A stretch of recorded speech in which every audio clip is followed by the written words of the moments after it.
this is what I've really appreciated about your book. And you bring out so many different authors. You bring out poetry. I mean, even bringing out The American Woman's Home, co-written with her sister Harriet Beecher Stowe in 1869. Yes. And my wife was laughing. She's like, Harriet Beecher Stowe wrote a thing on time management and organization.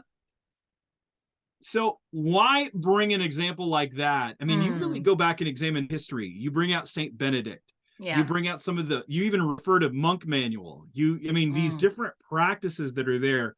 Why do we need to understand and bring those recent aspects of history into this current historical moment?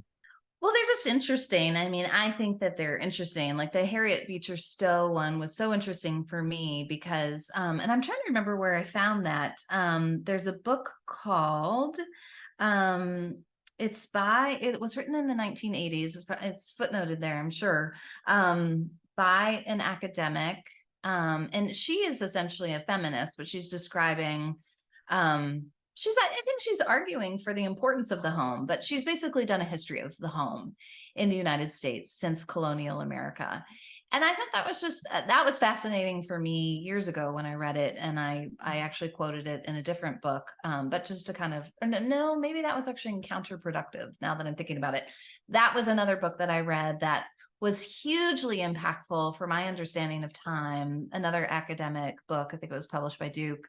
But why is it important? I mean, I think that so often, I don't know how you feel about this, Travis, but I think often the church is offering cures for things that we haven't diagnosed well. You can only so let's just say I am a patient and I go see my doctor and I have aches and pains. My doctor would do really well he needs to, perform a physical exam. He needs to get my health history. He needs to understand sort of the symptoms, have me kind of anecdotally describe what's going on. So there's like quantitative and qualitative. There's all these different things. You have a good doctor when they spend the time. They can't just, it's easy to put a pill into your hand. But the right cure is always about the right diagnosis. And I think so often we kind of jump to cure.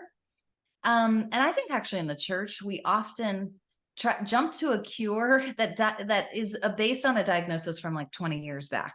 Like, I feel like we're always a little bit behind. And so I actually think right now what's happening in the time management industry and genre is there are non-Christians now saying, whoa, hold on a second. We don't have a vision that is sustainable. It doesn't promote human flourishing. So for example, like Oliver Burkeman wrote a book, 4,000 Weeks, and I can't remember, it came out after I had finished, I think, the first draft. You reference it in the book. I do reference yeah.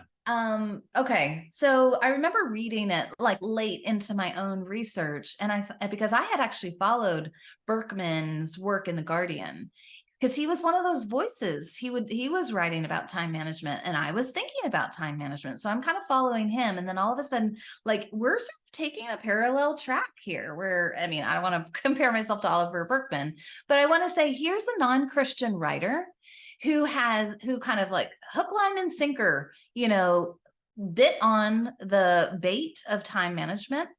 And now all of a sudden realizes, I think I was kind of fooled here. I think this is not a means towards human flourishing. So I would love for the church to, we actually, if God redeems all of our capacities, and our ability to think, I think we should be on the forefront of all these things. But unfortunately, I don't know why seems like we're often kind of delayed. So yeah, why do we do that? I don't know. But why is it important for me to offer all of these kind of relevant source data? Because I think that's to kind of shore up the case for wait, okay, do you agree with this diagnosis? Okay, now we got to seek the cure.